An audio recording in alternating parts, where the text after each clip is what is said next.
اعوذ باللہ من الشیطان الرجیم پناہ مانگتا ہوں میں اللہ کی شیطان مردود سے۔ بسم اللہ الرحمن الرحیم شروع اللہ کا نام لے کر جو بڑا مہربان نہایت رحم والا ہے۔ اعوذ باللہ من الشیطان الرجیم بسم اللہ الرحمن الرحیم وَيَا قَوْمِ اعْمَلُوا عَلَى مَكَانَتِكُمْ إِنِّي عَامِلٌ سَوْفَ تَعْلَمُونَ مَنْ يَأْتِيهِ عَذَابٌ يُخْزِيهِ وَمَنْ هُوَ كَاذِبٌ وَارْتَقِبُوا إِنِّي مَعَكُمْ رَقِيبٌ وَلَمَّا جَاءَ أَمْرُنَا نَجَّيْنَا شُعَيْبًا وَالَّذِينَ آمَنُوا مَعَهُ بِرَحْمَةٍ مِّنَّا وَأَخَذَتِ الَّذِينَ ظَلَمُوا الصَّيْحَةُ فَأَصْبَحُوا فِي دِيَارِهِمْ جَاثِمِينَ كَأَن لَّمْ يَغْنَوْا فِيهَا أَلَا بُعْدًا لِّمَدْيَنَ كَمَا بَعِدَتْ ثَمُودُ۔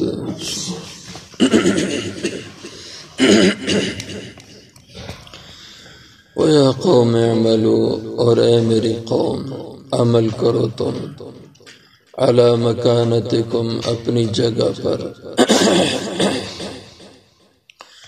انی عامل بے شک میں بھی عمل کرنے والا ہوں، سوف تعلمون ان قریب تم جان لوگے، من یأتیہ کون ہے کہ جس پہ آتا ہے، عذاب ایسا عذاب، یخزیہ جو اس کو رسوا کر کے رکھ دے، ومن هو کاذب اور کون ہے جو جھوٹا ہے، وارتقبوا اور انتظار کرو، انی معکم رقیب بے شک میں بھی تمہارے ساتھ انتظار کرنے والا ہوں۔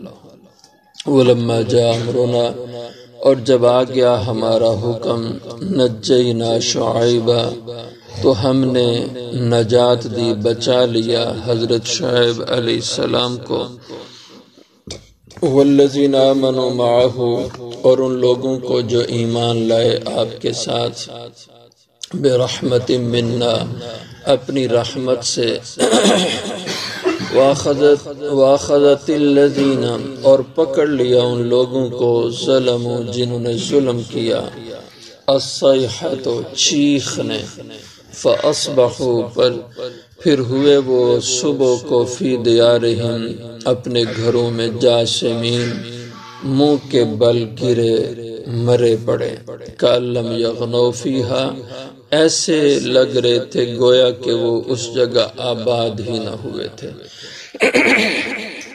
الا بعدا لمدین خوب سن لو دوری ہے، ہلاکت ہے مدین والوں کے لیے، کما بعدت سمود جیسے ہلاکت ہوئی قوم سمود کی۔ گزشتہ آیات میں حضرت شعیب علیہ السلام کا ذکر ہوا، یہ بڑے فصیح اللسان تھے، بڑے خطیب تھے، اسی لیے حضرت شعیب علیہ السلام کا لقب خطیب الانبیاء بھی ہے، یعنی انبیاء علیہ السلام میں ایک نمایاں وصف تھا آپ میں، فصاحت اور بلاغت کلام کا، کہ گفتگو میں اللہ نے کمال درجے کا ملکہ دیا ہوا تھا، خطیب الانبیاء تھے، لیکن اتنی فصاحت ایک آدمی میں ہے اور لوگوں کو سمجھانے میں اتنا ملکہ ایک آدمی رکھتا ہے کہ ان کو سب انبیاء کا خطیب کا لقب کہا جاتا ہے، لیکن قوم نے نہیں مانا، قوم کی کہ دل و دماغ میں بات نہیں اتری، اس لیے کہ ماننے کا ارادہ ہی نہیں تھا، تو جب جس نے ماننا ہی نہیں ہے، جس نے اپنے دل کی کھڑکیاں بند رکھنی ہیں، تو اس کو پیغمبر بھی سمجھا دے تو اس کی سمجھ میں بات نہیں آتی، جیسے کل کی آیت میں گزرا، انہوں نے کیا کہا، ما نفقہ کثیرا مما تقول، اے شعیب تیری باتوں کی ہمیں سمجھ نہیں آتی، ہمارے دل و دماغ میں نہیں بات آتی، تم کہتے کیا ہو۔ تو اسی کا ذکر ہے وَيَا قَوْمِ اعْمَلُوا عَلَىٰ مَكَانَتِكُمْ۔ جب سارے جتن آپ نے کر لیے سمجھانے کے، سارے گر استعمال کر لیے، لیکن آگے سے مایوسی، تو اب آخر آپ نے فرمایا اے میری قوم اعملوا علی مکانتکم۔ نبیوں کا جگرا اور پیغمبروں کے حوصلے برداشت کہ اتنی ضدی قوم اور اتنے متعصب لوگ آپ کی کوئی بات ماننے کو تیار نہیں، لیکن انداز خطاب پھر بھی پیغمبر کا کیا ہے؟ یا قوم، اے میری قوم۔ یہ نہیں کہا کہ وہ معاشرے کے لوگوں اے کافرو اے فلاں فلاں، یہ نہیں کہا یا قومی، اے میری قوم، اعملوا علی مکانتکم۔ اب میں کیا کر سکتا ہوں؟ بس تم ضد پہ اڑ گئے ہو تو پھر عمل کرو اپنی جگہ، یعنی اپنی ضد اور اسی دشمنی پہ رہو، ڈٹے رہو، میں اب کیا کر سکتا ہوں؟ لیکن انی عامل، بے شک میں اپنی جگہ ڈٹا ہوا ہوں، میں اپنے دین اور عمل پہ قائم ہوں۔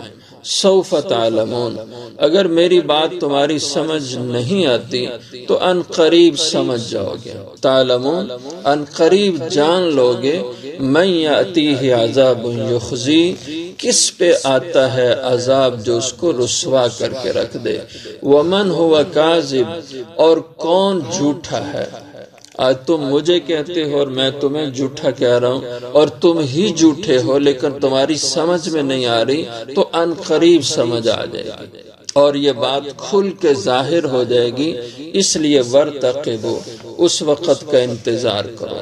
انی معکم رقیب، بے شک میں بھی تمہارے ساتھ منتظر ہوں، تم اپنے عذاب کی اب انتظار رہو اور اللہ کی پکڑ کے منتظر رہو، میں بھی دیکھ رہا ہوں۔ آخر وہ وقت آ گیا، وَلَمَّا جَاءَ أَمْرُنَا، اور جب آ گیا ہمارا امر اس قوم کی ہلاکت کا، اس قوم کے لیے عذاب کا، نجینا شعیبا، تو ہم نے نجات دی، بچا لیا حضرت شعیب علیہ السلام کو، والذین آمنوا معہ، اور ان لوگوں کو جو ایمان لائے آپ کے ساتھ، برحمت منا، ہم نے ان کو نجات جو دی تو اپنی رحمت سے دی، اپنے فضل سے ان کو بچا لیا۔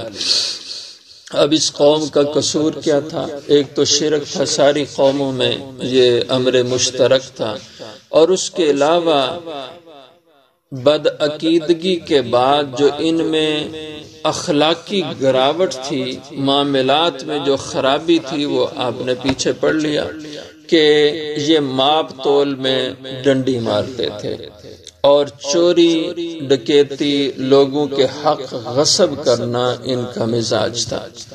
تو اس کی وجہ سے اس قوم پہ اللہ کا عذاب آیا۔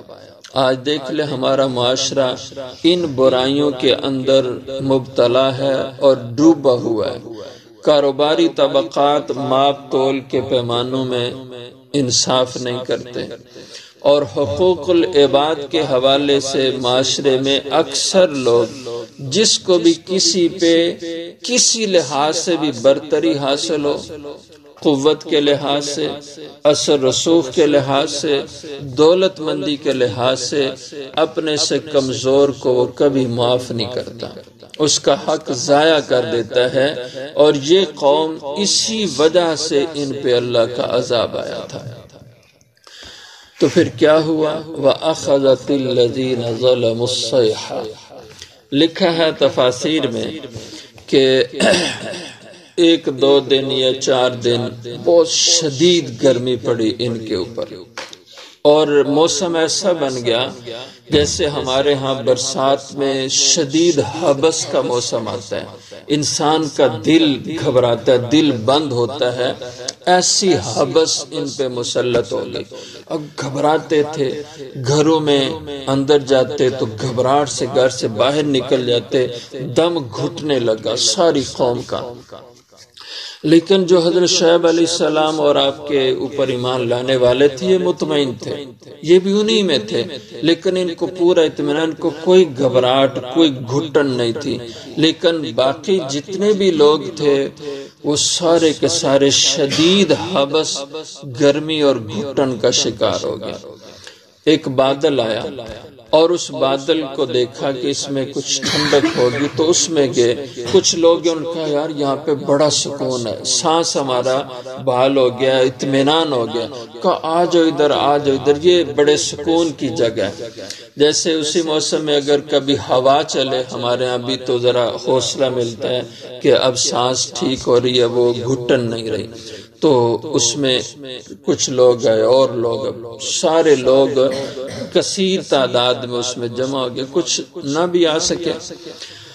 اب اس بادل سے اللہ تعالی نے ان پہ عذاب ڈالا، اور عذاب کی شکل یہ ہوئی کہ پہلے حضرت جبریل علیہ السلام یا کسی فرشتے نے ایک چیخ کی ان کے اوپر آواز آئی، آسمانوں سے ایک چیخ کی آواز آئی. اس کی آواز کی ہیبت اور دہشت اتنی تھی کہ جس کی وجہ سے ان سب پہ موت طاری ہوگی. جیسے کبھی ہمارے ہاں بھی یہ بادل گرجتا ہے، بعض دفعہ اتنی گرج شدید ہوتی ہے کہ در و دیوار ہل جاتے ہیں اور انسان گھبرا جاتا ہے. تو اس قدر شدید قسم کی وہ چیخ تھی جس سے در و دیوار ہل گئے اور ان کے کلیجے پھٹ گئے. اور جیسے اس کی وجہ سے ان کے یہ حالات، ان کے اوپر موت طاری ہوئی، تو ساتھ ہی اس بادل سے اللہ نے آگ برسائی اور آگ نے ان سب کو جلا کے راکھ کر دیا. اور جو گھروں میں تھے وہیں پہ ہلاک ہو گئے، جو اس بادل کے نیچے آئے تھے وہ وہیں پہ ہلاک ہو گئے. تو وَأَخَذَتِ الَّذِينَ ظَلَمُوا الصَّيْحَةُ، اور پکڑا ان ظالموں کو ایک چیخ اور چنگھاڑ نے. فَأَصْبَحُوا فِي دِيَارِهِمْ جَاثِمِينَ، یہ غالباً کوئی دن کے آخری حصے کا یہ وقت تھا، شام کے قریب کا وقت تھا. تو جب صبح ہوئی فَأَصْبَحُوا، پھر انہوں نے صبح کی اس حال میں فِي دِيَارِهِمْ جَاثِمِينَ کہ وہ اپنے گھروں میں اوندے منہ گھرے پڑے تھے. جسوم کے لغوی معنی ہوتے ہیں زمین سے چمٹ جانا. تو ایسے گرے کہ زمین کے اوپر لیٹے چمٹے پڑے نظر آ رہے تھے. اور صبح جب لوگوں نے اٹھ کے دیکھا تو سب کے سب ظالم اور یہ مجرم لوگ ہلاک اور برباد ہو چکے تھے. اور ایسا سناٹا اس آبادی پہ چھا گیا کأن لم یغنوا فیہا، گویا کہ اس میں کوئی بسا ہی نہیں تھا. اللہ نے ایسے نام و نشان ان کا مٹا دیا. تو یہ اللہ کی پکڑ ہوتی ہے. اور قرآن کریم میں اللہ نے فرمایا ان بطش ربک لشدید، اپنے رب کی پکڑ سے بچ کے رہا کرو، ڈر کے رہا کرو، کیونکہ جب وہ پکڑنے پہ آتا ہے تو اس کی پکڑ بہت سخت ہوتی ہے، پھر بچنا ممکن نہیں ہوتا.